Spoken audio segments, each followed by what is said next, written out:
Este programa, Historias de Gente Común, porque todos tenemos una historia, cuenta con el apoyo de las siguientes empresas rosarinas. Y dale que llego. Llegó la nueva promo Oportunidad Iveco. Un mes donde vas a poder llevarte los camiones Iveco Euro 3 que siempre quisiste, con una financiación del 70% masiva a 5 años en pesos. Acércate a nuestros concesionarios. Que no se te escape esta oportunidad. Llego. Iveco, el camión. No vas a parar porque sabes a dónde vas. Contá con nosotros. Sport 78. Rosarino por deporte. Hola, ¿cómo le va? ¿Qué dice? Estamos en esto que es Historias de Gente Común. Porque todos tenemos una historia. El programa de hoy, como dice José, haciendo esa broma, se puede resolver en 2 palabras: impresionante. Y es cierto, el programa de hoy, todos son particulares, todos son especiales, todos tenemos una historia. Pero en este caso vamos a charlar con Mirta Gelman. Mirta Gelman es, en la ciudad de Rosario, un verdadero personaje. Aceptó venir a charlar conmigo.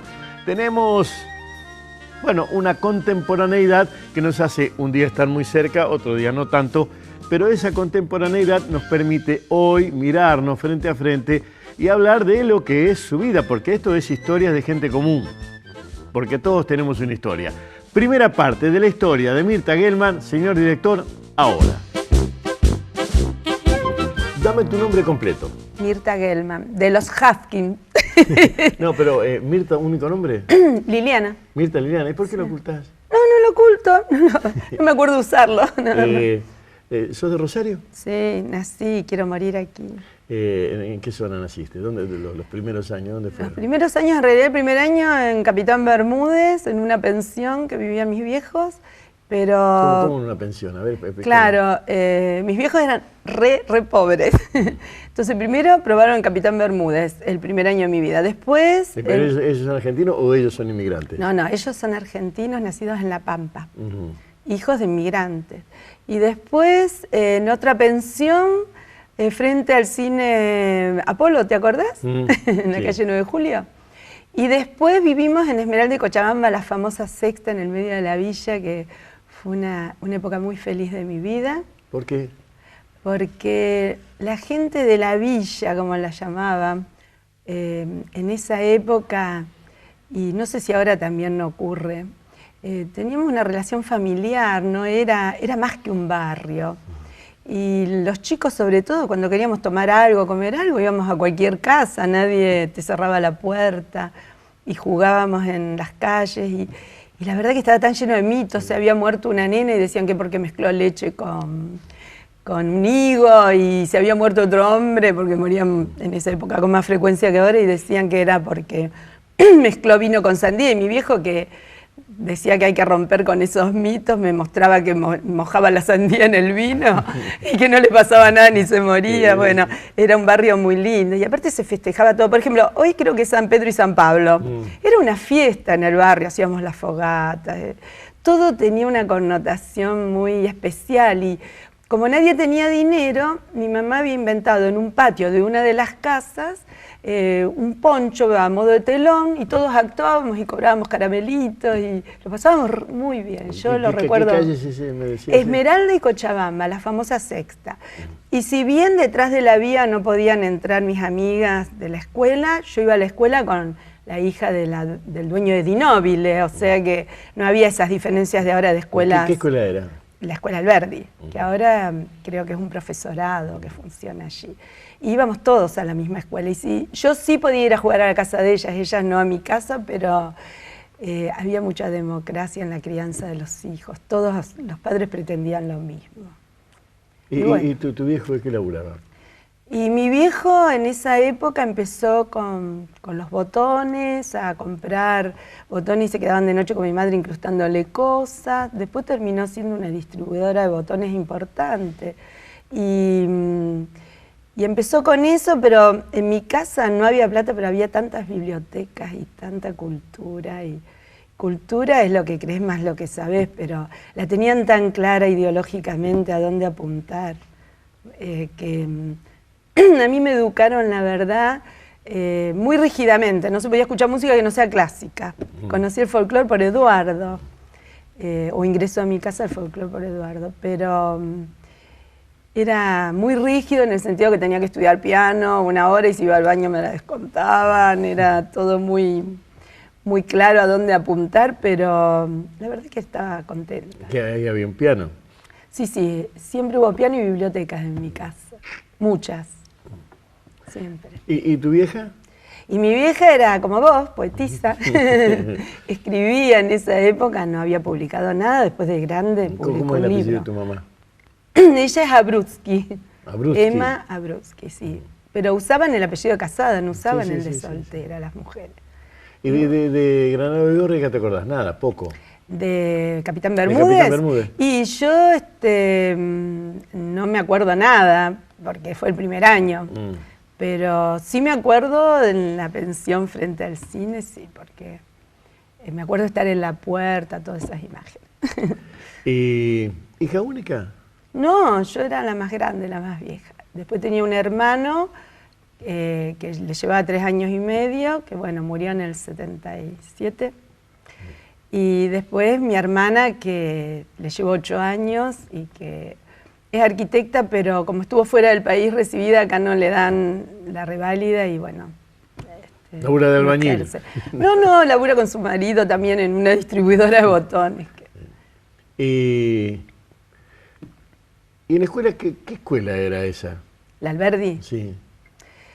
Ay, mira, era una escuela donde teníamos un director gordo, que todos le hacían burla de las cosas que decía, pobre director, pero me acuerdo las empanadas que comíamos en los actos patrios, y era una escuela quizás muy light, tal es así que mi mamá tenía miedo que no me formen bien, y el último año me pasó a la Bernardino Rivadavia.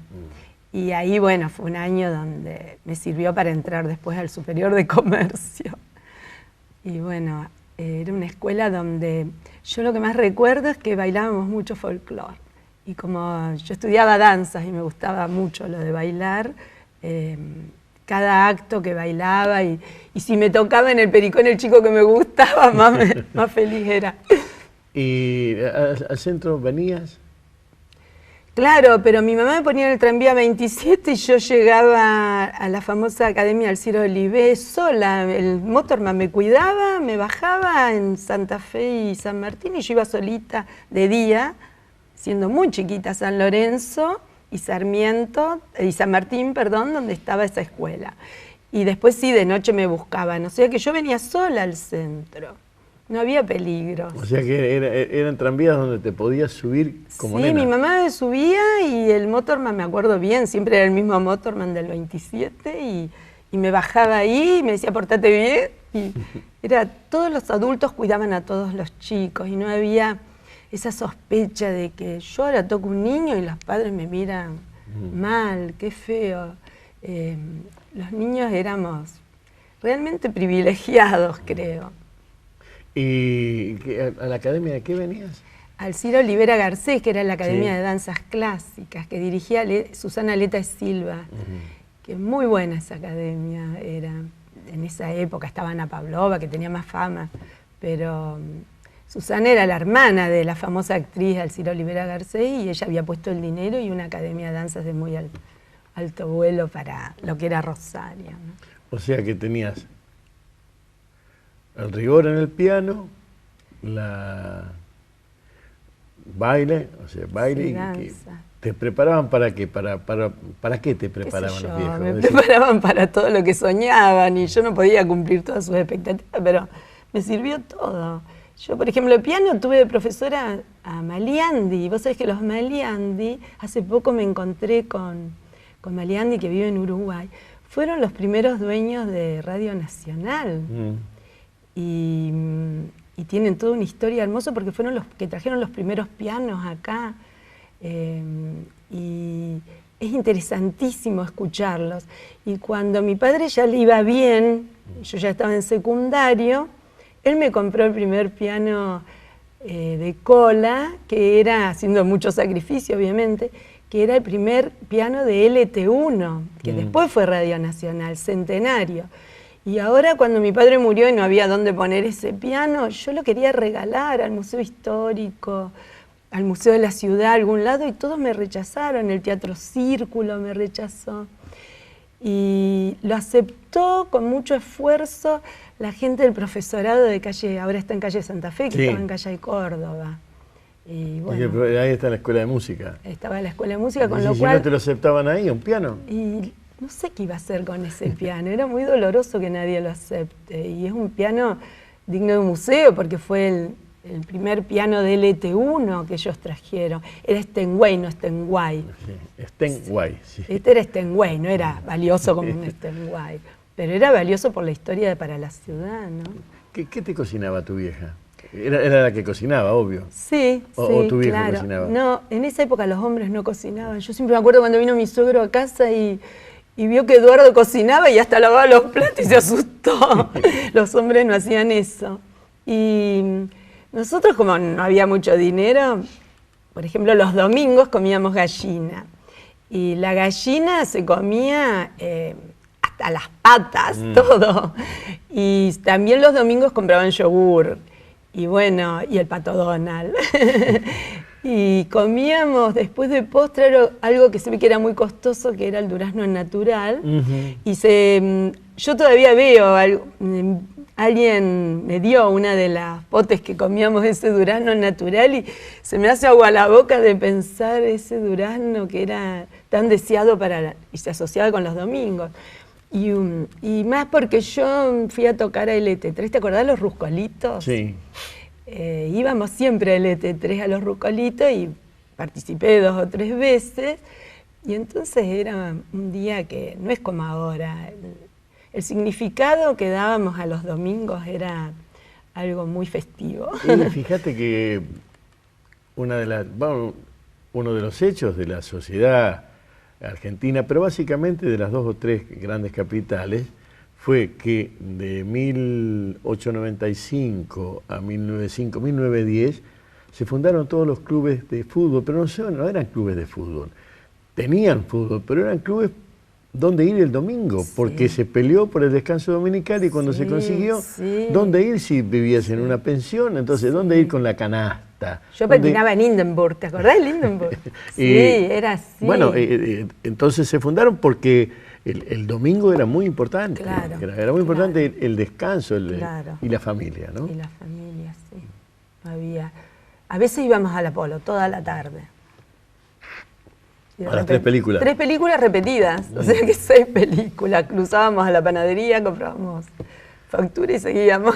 Y Ese era el domingo. venías al centro, a la academia, pero que era una excursión eso, después venía al centro de otra cosa, porque ahí venías a una tarea. Ay, mira qué bien. Pues es que yo nunca acepté una entrevista tan personal, pero me hiciste recordar, la verdad que sí, veníamos los domingos a veces, cuando ya mi papá estaba un poco mejor, a la Querencia a veces, digamos una vez por mes. Y me hiciste acordar hasta lo que comíamos. Y después, si no, a la Royal, a comer. Y siempre recuerdo el olor de la Royal y las fotos, porque claro, cuando nos sentábamos ahí no podías pedir todo lo que se ofertaba, pero las fotos de esas copas siempre decía, cuando sea grande me voy a comprar una de esas copas. Y no sé si era que no podían o no querían, porque éramos chicos, comprarnos eso. Y en la Querencia comíamos siempre la palta, creo que era con, no sé si salsa golf o qué era, y algo que no recuerdo, pero recuerdo la palta, que siempre me gustó la palta. ¿Y que era un premio que daba el viejo? Claro, era de vez en cuando se ve que le iba mejor. De todas maneras, mi viejo, como era un comunista acérrimo y no se aflojaba él en sus principios nunca, ni ahora hasta que murió, que la última frase fue: Mirta, seguí peleando que los chicos no tengan hambre. Mi viejo por ahí no nos daba cosas a veces porque después lo entendí. No porque no podía, sino porque decía que hacía mal. Y la tenía clara. Y yo creo que también un poco lo conservo a eso, ¿no? Por ahí a mis nietos los limito en algunas cuestiones, pero digo, hace mal cuando sobra y cuando falta, hace mal. Y bueno, claro, de hecho las lecturas eran otras. Ah, sí. y no teníamos otra cosa que las lecturas. ¿No? Los chicos me preguntan, ¿cómo hacías sin tele? Nosotros leíamos y era apasionante leer. No, con personas así como tu viejo y como la crianza de tu viejo, yo tuve oportunidad de charlar con el viejo Barc, después el de óptica monumental, el de foto monumental, muchos años. Sí. El viejo aprendió el castellano leyendo los recontra clásicos, Sócrates, leyendo los griegos en castellano, y así lo aprendí. Así que su manejo del idioma y de los conceptos era muy unido. Quiero decir, él hablaba en castellano perfectamente y tenía el conocimiento filosófico que daban esos griegos, o sea que la lectura de él era una lectura que formaba ideológicamente, ¿no? O por lo menos te daba. Por eso te preguntaba qué tipo de lectura, porque porque no encontró otros libros que eso, pero siendo un militante del marxismo, a lo mejor por ahí también las lecturas te daban una postura o un concepto ético, además de la lectura, porque me nombraste Pato Donald, pero las lecturas daban una idea del mundo. Y vos sabés que mi viejo leía Freud, mi mamá también, y yo ahora me pregunto cómo interpretarían a Freud, pero creo que los asustaba un poco. Pero, por ejemplo, mi papá, yo lo describo en uno de los libros que publiqué hace mucho. Mi papá iba a la escuela, siempre cuenta, la familia, con las zapatillas muy rotas, pero creo que en primer grado lo encontró la docente de él en la calle, porque primero iba al kiosco a leer los diarios. Y lo encontró y dice, ¿cómo vos leés? Y él le dijo que sí. Y entonces a partir de ahí ella se lo llevaba a tomar la leche a la casa, porque le había llamado la atención que él lea. Y vos sabés que Pablito, cuando tenía 3, 4 años, parecía como, no sé, como distraído, tonto. En esa época no se patologizaba. Pero me mandaron a una psicóloga a ver qué le pasaba. Y era que leía y escribía a esa edad. O sea que se ve que yo no creo en genes, creo en estímulos externos, en lo epigenético. Pero se ve que algo hay con eso del sabor de la lectura en mi familia, porque todos leen mucho, todos.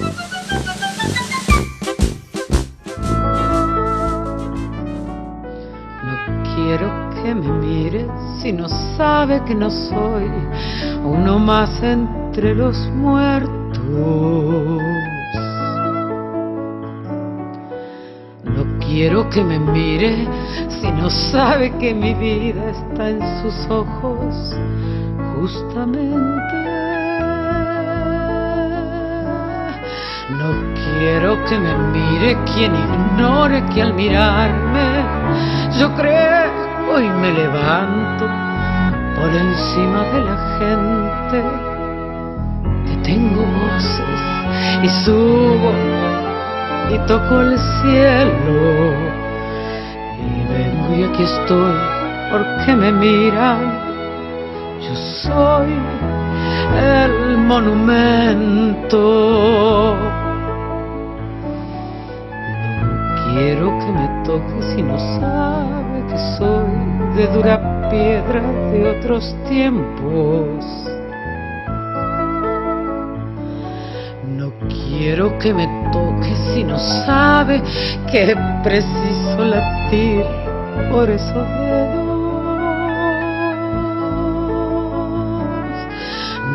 Quiero que me toque si ha olvidado que al tocarme parezco un trozo de madera, un barco y una vela, un tren, un avión, que voy corriendo, que resurjo en latidos de amores que me tocan. Yo soy el monumento. Yo quiero que se sepa que nunca estuve quieto. Yo quiero que se sepa que sigo siendo un sueño. Yo quiero que me mire igual, que fuera un cielo, el cuento que contaban del sol y los cuadernos diciéndome en sus versos que soy una bandera, que soy una esperanza, como la vez primera.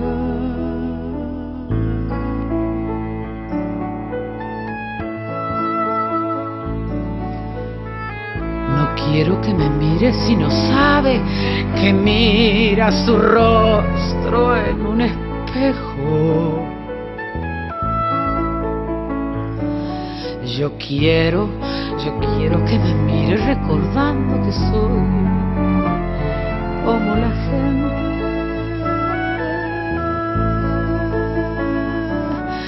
No quiero que me toque si ha olvidado la historia de mi cuerpo, compuesto de ilusiones, amores y recuerdos, ejércitos y madres y trigo y un labriego que me soñó diciéndole en su puerta: soy Juan, tu monumento.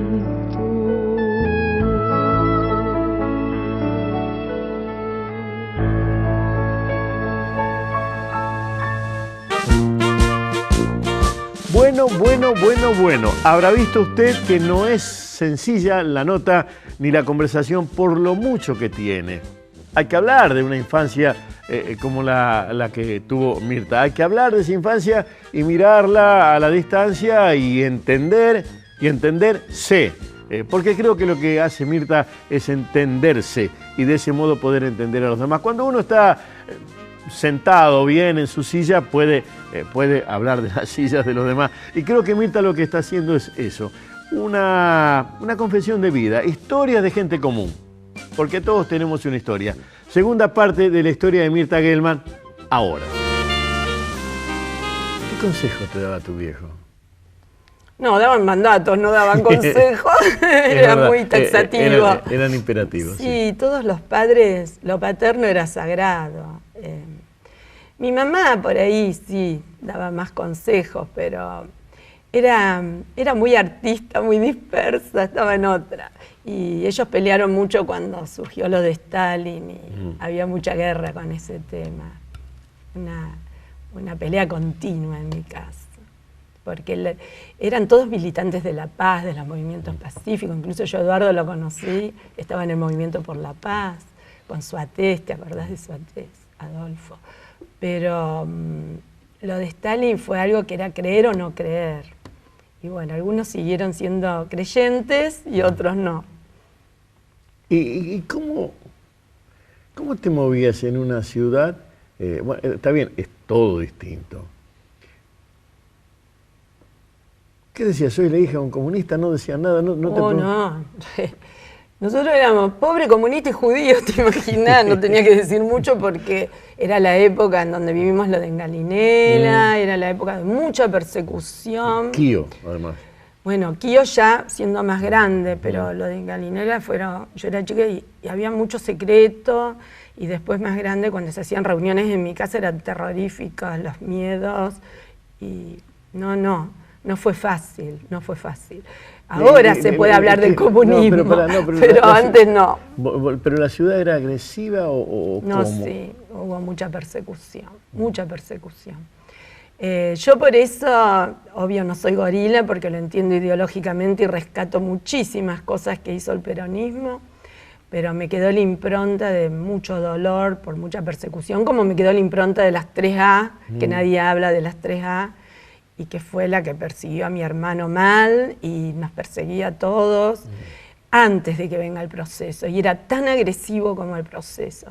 Por eso tengo mucho miedo a los movimientos así defensivos partidarios. Y siempre insistí que mis hijos sean transpartidistas y transpartidarios por objetivos determinados y no esa lucha terrible, porque también como judíos nos discriminaban, era la posguerra, terrible. Íbamos a cumpleaños y entre las fotos cómicas estaban las imágenes de los hombres con narices grandes y todo. Y los chicos cuando salían, por ejemplo, las clases de religión eran terroríficas porque me mandaban afuera y tenía que estar en penitencia afuera. Bueno, vos sabés que yo soy criado en Santa Fe, y Santa Fe es una ciudad absolutamente antijudía, muy grande, sí. Porque la Inmaculada tuvo mucho, estoy hablando hasta el 60 que yo me vine. Y el liceo también, porque había una formación militar y estaba el Jobson. Y lo que dijiste, mi vieja era anarquista. O sea que yo iba afuera, era religión o moral. Claro. Y yo iba a moral y eran un par de pibes judíos, una piba, y otro que era de los evangelistas, que no aceptaba el catecismo. Éramos 4 y nos hacían anotar frases, digamos, de onda, no robar, no hay o sea, frases morales. Que son los axiomas éticos. Claro, y yo lo que veía es que éramos poquitos, o sea que había una división, pero como yo soy negro, no lo entendía, soy negro, no entendía qué es lo que pasaba. Pero era visible la diferencia esa. Pero no dábamos moral, dábamos, o sea, mi consuegro de origen musulmán y a él también lo sacaban afuera. Y también vivía en la secta, casualmente. Pero... Entonces vos no sos de Rosario, sos de la República de la Secta. Así es, se llamaba la República de la Secta. Después Manolo Pérez Goyri, ¿te acordás? El médico, también era de la secta y era hermoso cuando él atendía. Como una vez le robaron la bicicleta y como la gente juntó enseguida plata, la misma gente de allí para comprarla. La verdad es que yo tengo mucho orgullo de decir que era de la secta. No, a mí sí me enseñaban, me hacían anotar frases. No, en esa época que yo iba, no. ¿Vos sos más viejo o más joven que yo? Mirá, creo que vos podés coquetear, pero estamos ahí. Estamos ahí. No, yo en diciembre cumplo 70. Por eso, sos de 44. Ah, bueno. Vos sos el 43, entonces. Yo de diciembre, 29 de diciembre. Vuelvo. ¿Y cómo vivías eso? En general mis padres me decían que tengo que comprender, que los niños no tenemos que entrar en esas cuestiones, pero a veces me seguían, muy pocas veces me discriminaron, se ve que yo no era discriminante tampoco, o discriminadora. Pero una vez me escupían porque estaba el mito que los judíos escupían y entonces me escupían. Bueno, vuelvo, en Santa Fe si vos escupías te decían no seas judío. Claro, exacto. Y lo mismo que si no compartías te decían no seas judío. Salir de ese esquema no le fue fácil a la Argentina. No, había mucho antisemitismo, vamos a reconocerlo. Sí, no te estoy diciendo, lo que te digo es que a mí, en lo personal, digámoslo así, estaban armados en mi casa distinto porque eran militantes gremiales, entonces había otro tipo. Pero si yo hubiese seguido viviendo en un circuito de ese tipo, yo no sé si yo hubiese salido de eso, porque te vas armando con esos gestos. Por eso te preguntaba cómo te iba acá. No, mis padres me enseñaban que lo tengo que aceptar y que eso es parte de mi discapacidad para hacer entender al otro que somos lo mismo. O sea que siempre sentí eso cuando... Pero eso es medio como racional. Sí, demasiado racional para la edad era. Pero me sentía culpable, no sé cómo explicarlo. O sea, siempre me hicieron entender, y creo que hasta hoy entiendo, que los conflictos surgen en el en los vínculos, y no porque uno sea malo y bueno. Por ejemplo, un libro que a mí me hizo muy bien es leer esto, El enigma de Spinoza, que acaba de sacar Shalom el año pasado. Porque... Bueno, pero eso es ahora. Yo te estoy hablando, no, pero él fue destituido desde el otro lugar. Fue expulsado de la comunidad judía. Mi padre también era muy marginado de la comunidad judía porque, por ejemplo, no estaba de acuerdo de que yo me junte solo con chicos de mi grupo social ni de mi grupo religioso. Ellos no eran religiosos. Él decía que nos tenemos que mezclar, que los seres humanos somos todos lo mismo. Y realmente creo que cuando armamos conflictos los provocamos también. No es tan así, pero es lo que yo creo. Por eso digo, a nivel racional, creo que cuando hay jerarquías de poder, por eso sigo tanto a Sloterdijk, este filósofo alemán que habla de las esferas, donde no hay nadie por arriba del otro en ninguna circunstancia. Para mí el chico que nos está filmando es lo mismo que nosotros, o sea que es una cosa que los tres estamos haciendo algo, los cuatro con el que está compaginando. Y en cada circunstancia de la vida creo que todos coparticipamos y todos cooperamos. Y bueno, mi viejo fue un fundador del cooperativismo, vos acabás de nombrar uno de sus compañeros, y acá Rosario fue... pionera en estas cuestiones. Sí, el cooperativismo, tanto desde el punto de vista del de la idea como desde el punto de vista de la asociación, acá tiene un eje importante. Bueno, más allá de lo que digan los que lo entienden activamente, el grito del corte es un juego absolutamente cooperativo, no tiene otro eje que no sea ese. Muy bien. Y la existencia de las cooperativas, finalmente, si lo buscás, está en las catacumbas y en los cristianos que se asociaban. Seguro. Bueno, mi papá me regaló un libro de Jesús y me decía que fue el primer revolucionario. Y me decís que la ciudad te agredía un poco. No que me agredía, no, tuve muy pocos episodios de agresión. Tal vez por esta ideología de que no los tengo que provocar tampoco. Pero yo la quiero a mi ciudad. ¿Cuál era la calle allá en la Sexta? ¿Cuál era la calle? Vos decís, esta es mi calle. Y mi calle era Esmeralda, mira qué lindo. Y Cochabamba, yo estaba en la esquina. Pero después fue, cuando nos fue un poco mejor, mi viejo alquiló, yo ya estaba avanzada en la primaria, en Montevideo, entre el parque, que viviera ahí, que ya venía porque había un puente entre los chicos de la Sexta y acá, no como ahora que el puente es signo de, están pidiendo que lo destruya. Yo vivía en Montevideo entre Necochea y el parque, que también era una época donde los chicos salíamos a andar en bicicleta de noche a jorobar las parejas, o sea que no había terror como ahora. Pero me acuerdo del episodio al mudarme, que el sodero la empezó a tratar a mi mamá con mucho respeto, era el mismo sodero, y porque se había cuando mudado. vio el cambio de que porque nos mudaba a una casita mejor, nos trataba distinto, mi papá lo echó y dijo, eso está muy mal. Y siempre me acuerdo de ese episodio que echó al sodero porque lo trató bien, porque yo decía que entendía no sabía que era una paradoja, pero no entendía qué pasaba. Y siempre seguía yendo a la Sexta, no me dejaba de ¿Te juntar. queda alguna amiga, algún amigo de esos, de los originales? Sí, mirá, hay una escritora, Raquel Mongielo, que es Raquelita Piñeiro de Mongielo. ¿De Mongielo o de Mongielo Ricci? Que es la Porque suegra Napoleón del dueño de la Parrillita Norte.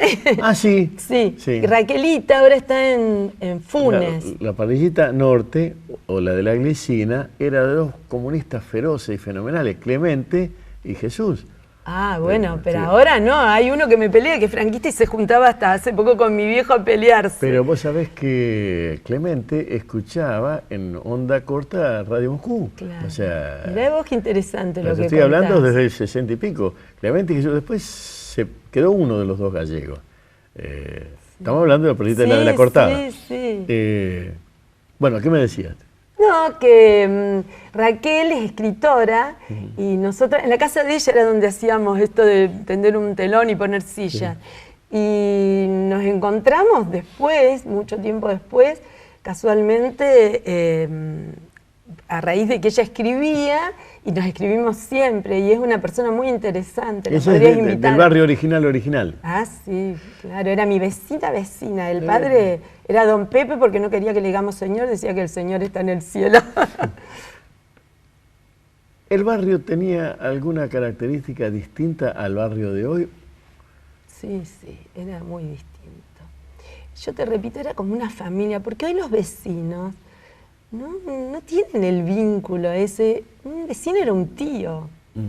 Y si uno necesitaba algo, ya incluso en la calle Montevideo, recuerdo, una entraba en trabajo de parto y cualquier vecino la llevaba y entrábamos los chicos en la casa de uno y otro como si fueran nuestras propias viviendas.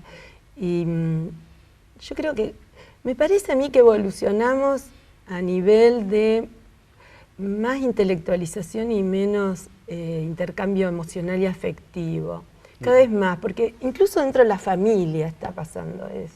¿Cuál es la comida que le pedías o que le pedirías a tu vieja? Bueno, en mi casa se hacía la comida que ellos trajeron de Rusia, los abuelos. Son rusos, lo que se llama ruso blanco. Mi abuelo era rumano, o mi abuela, no recuerdo, paterna, y la otra rusa, y de Rusia los de mi madre, ¿no? Mi abuelo, por ejemplo, tocaba el violín, vivían en un conventillo, eso los recuerdo de los conventillos, pero era muy divertido. pero él tocaba el violín y todos los inmigrantes traían cada uno su cultura y convivían sin problemas, había italianos, españoles, pero sí las comidas eran de las abuelas y eso se conservó en mi familia. La abuela es la que tiene que invitar y mi padre eran 14, o sea que la mesa de nietos, primos, todo era muy, muy grande. Pero dentro del conventillo se ponía en el patio, porque ellos tenían una pieza y la cocina común, y comía. Así que las comidas de mi abuela fueron las que más agridulce, todo. Agridulce, sí. Pero a mí lo que más se me grabaron las comidas de mi suegra, porque era una cocinera fantástica. Bueno, pero tu suegra no es tu infancia. Ay, yo te estaba diciendo pero que fue mi madre, fue mi madre. Qué fuerte que es eso. Sí, fue mi madre. Qué fuerte que es eso. Tanto el afecto. ¿Te cuidó? Sí, me enseñó el amor que yo aprendí a dar a mis hijos. Era menos intelecto y más esto. Más afecto. Pero, sin embargo, el que recordás es al viejo. Damos vuelta y venimos al ruso Gelman, venimos siempre. Sí, era un personaje muy especial, pero después el Partido Comunista lo cagó, digo así, y él, todo lo que construyó en su vida, siendo viejito, cuando le pedía que se acerque a los lugares donde él fundó y donde él odiaba a Martínez de Hoz, que transformó las cooperativas en bancos y todo esto, y los que traicionaron. Mi viejo no podía entrar a esos lugares porque le daba taquicardia, pobre. Te da fastidio eso, es cierto. Toda una vida luchando por cosas donde, qué sé yo, se desarmó todo. La idealización que él tenía de la justicia. Realmente ellos no pudieron ni hacer secundario, ninguno de ni mis viejos ni mis suegros, pero el aprendizaje empírico era más profundo que ahora. Yo me encuentro con gente con muchos postítulos y maestrías y doctorados y nada que ver. No saben no son sapiens. No, pero además lo que supongo, a tu viejo no lo conocí, conozco a algunos de esa generación, pero tu viejo no, por lo menos si no lo conozco, a lo mejor lo vi, porque con el instituto he tenido trato siempre. Claro. Y la agencia con el ruso Rejovisky a mí me todos los avisos de claro, toda la publicidad tenía la manejaba yo, claro. O sea que era el creativo de esa agencia, o sea que en algún momento, pero lo que yo notaba es que tenían un humor muy grande. No sé cómo era el humor de tu viejo. Mira, ¿viste la frase que terminó Pablo anoche de hacer con alegría las cosas más serias? Ellos hacían con alegría y con mucha ilusión esto de poder dar un crédito a un obrero, de poder... mi papá tenía empleados, pero los empleados compartían muchas cosas con nosotros, no era la relación patrón-empleado. Yo recuerdo, había empleadas que venían y dormían conmigo juntas y me ayudaban y todavía tengo recuerdos muy amistosos, pero todos ellos eran así. El papá el abuelo de Damián Schwarzenegger, sí. El viejo Ruth, era una figura donde la tenía muy clara, donde apuntar por la igualdad, la equidad, pero era una equidad militada en lo cotidiano, no una equidad recitada. A mí me gusta, viste, esto de no hablar de igualdad de oportunidades, sino de igualdad de posiciones, que es lo que se está hablando ahora a nivel pedagógico, porque esta gente eran maestros en la cuestión de que todos somos lo mismo. Y hasta teníamos canciones sobre la fe en el hombre y en que los humanos no hay diferencias.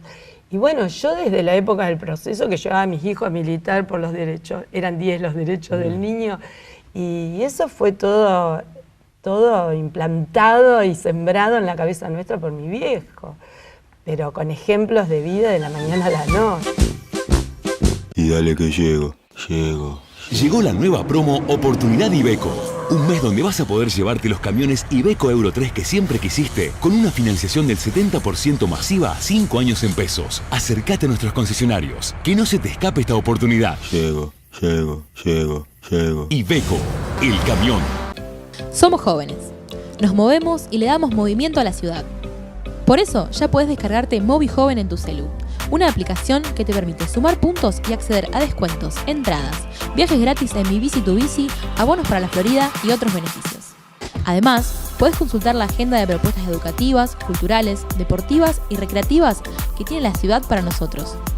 Movi Joven es innovación en movimiento, para disfrutar todo lo bueno que tiene nuestra ciudad. Municipalidad de Rosario. Está pasando de todo en este programa. Inclusive por allí también a mí se me afloja el bobo. O el bobo, le decimos el bobo al corazón porque en realidad el corazón no se detiene y sigue. Estamos hablando con Mirta Gelman. Esto es Historias de Gente Común. Porque todos tenemos una historia. Y la de hoy es una historia cargada de muchas cosas. Ayuda, esa es la idea. Ayuda para armar un perfil de la región Rosario. Mirta Gelman es un aporte importante a ese perfil de la región Rosario. Nos vamos a meter con el último tramo de este reportaje. Yo le diría que es un reportaje en donde me sentí incriminado, me sentí parte de ello. Esta es una confesión que periodísticamente a veces no es bueno decirlo, no es bueno confesarlo, pero estas son historias de vida y en esas historias de vida uno termina, como digo, un poco incriminado. Señor director, último tramo de la historia de Mirta Gelman, Historias de Gente Común, porque todos tenemos una historia. Señor director, ahora. Hay un costado tuyo, que a mí me interesa que lo converses. Antes de que abrieran los micrófonos, yo te decía que tengo una imagen tuya muy fuerte. Camorrera. No, eso Soy sí. muy peleadora. No, en lo personal sí son insoportables. Pero no es eso. Tengo una imagen tuya que, corregime, si yo tuviese que dar un ejemplo de una pareja amorosa, es la de vos y tu marido, tu pareja en realidad.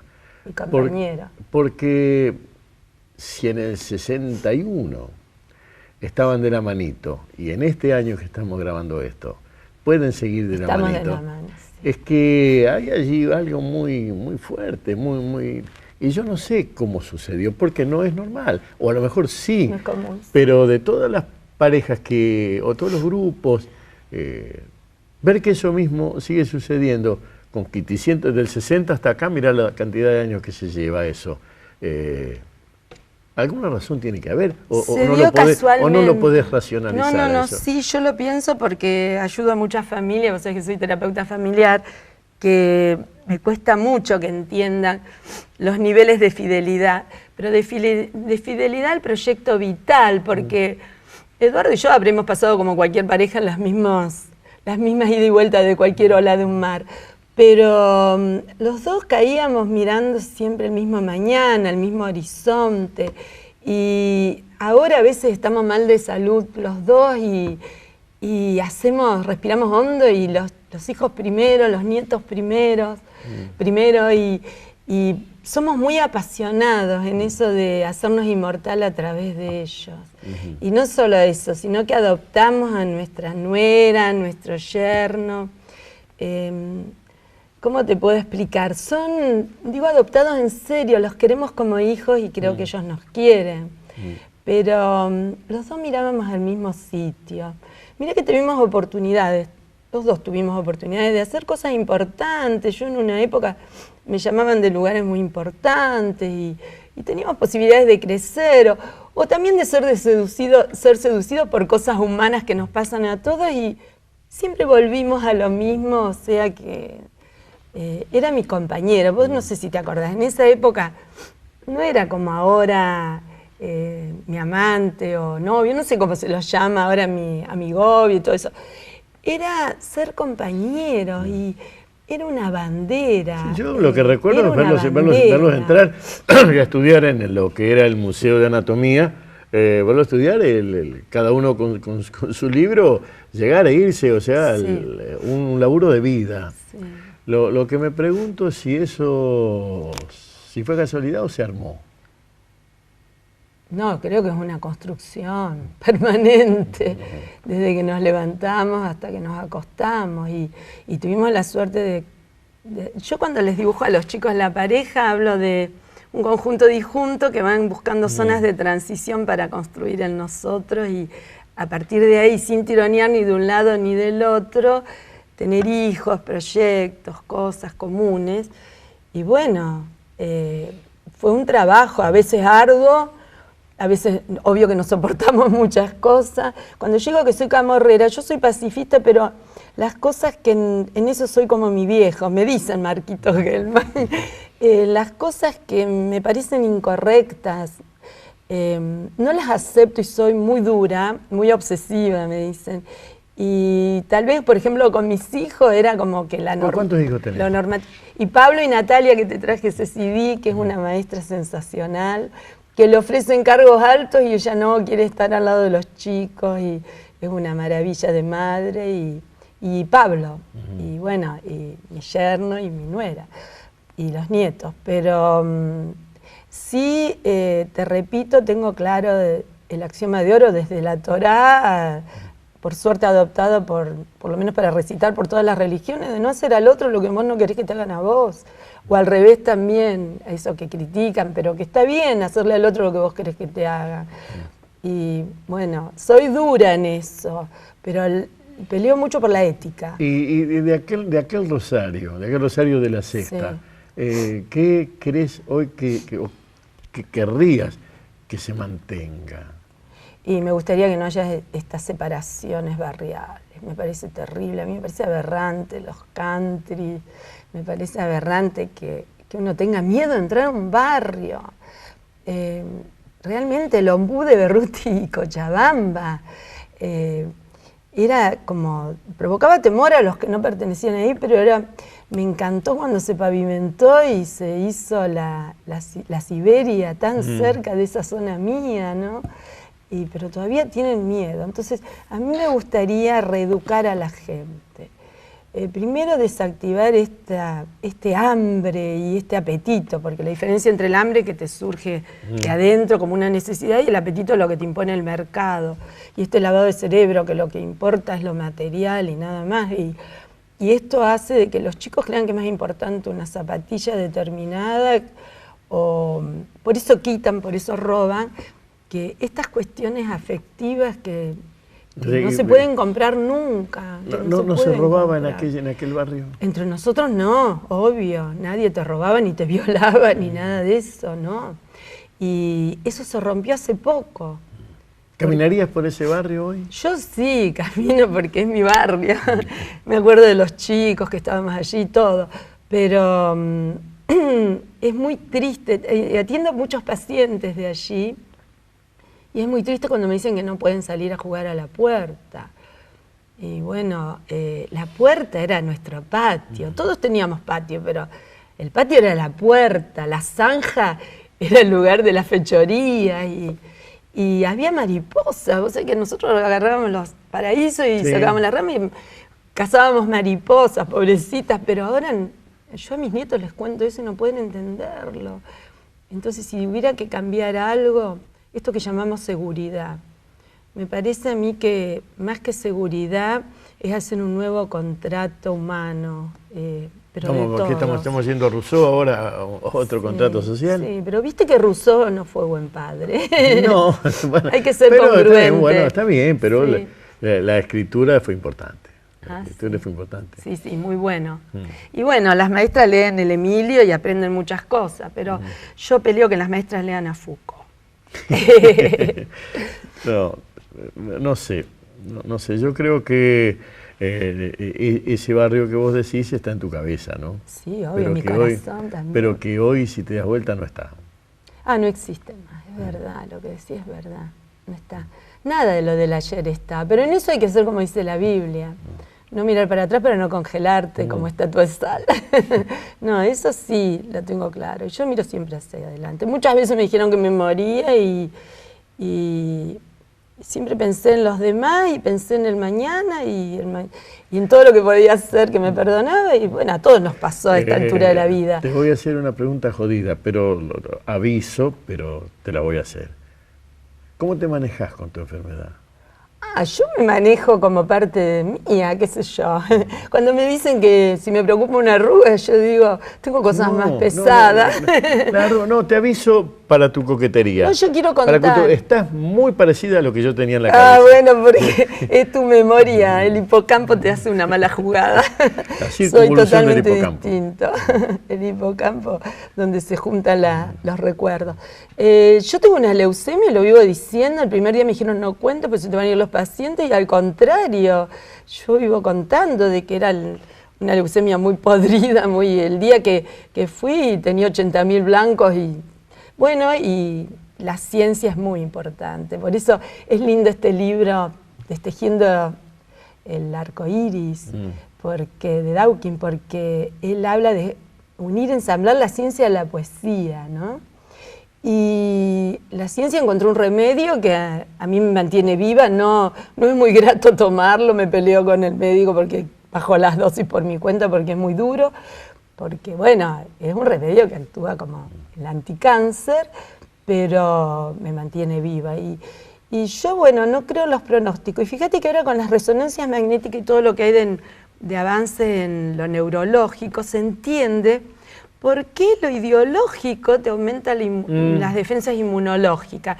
Y cómo las creencias tienen el mismo valor que los conocimientos. El cerebro te lo ilustra, o sea que ese puente que yo peleé tanto entre lo subjetivo y lo objetivo del humano, por lo menos en la construcción de un niño, ese puente existe, no es mentira. Entonces, las ganas de vivir son un buen remedio.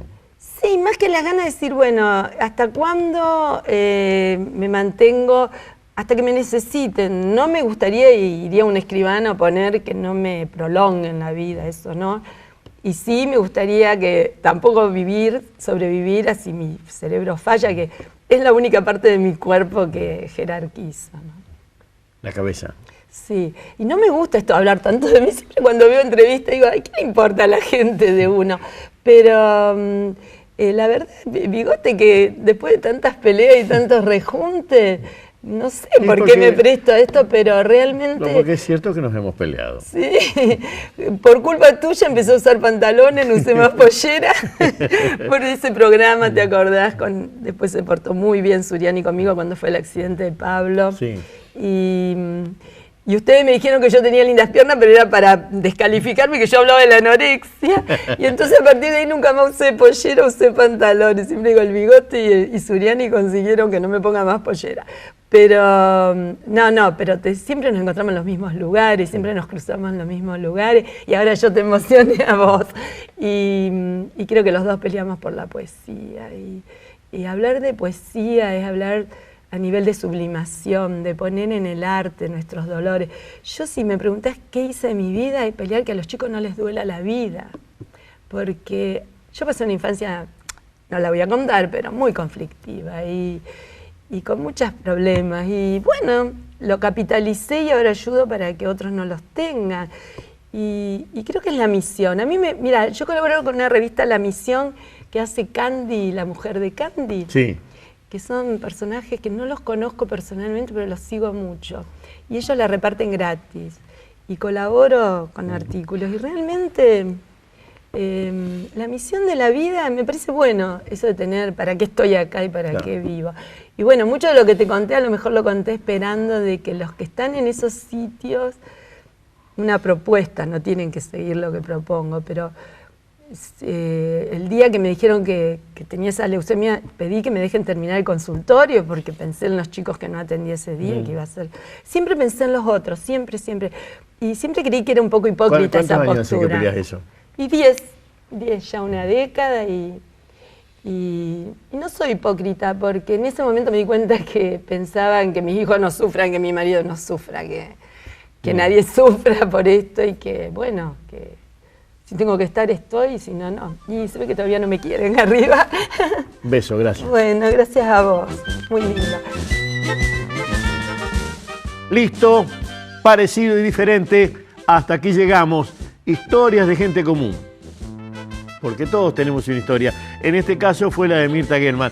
En la próxima semana, otra vez, parecido y diferente. Historias de gente común. Porque todos tenemos una historia. Hasta entonces, un beso en la frente, gracias, chao. Este programa, Historias de Gente Común, porque todos tenemos una historia, cuenta con el apoyo de las siguientes empresas rosarinas. No vas a parar porque sabes a dónde vas. Contá con nosotros. Sport 78. Rosarino por deporte. Y dale que llego. Llego. Llegó la nueva promo Oportunidad Iveco. Un mes donde vas a poder llevarte los camiones Iveco Euro 3 que siempre quisiste, con una financiación del 70% masiva a 5 años en pesos. Acércate a nuestros concesionarios. Que no se te escape esta oportunidad. Llego, llego, llego, llego. Iveco, el camión.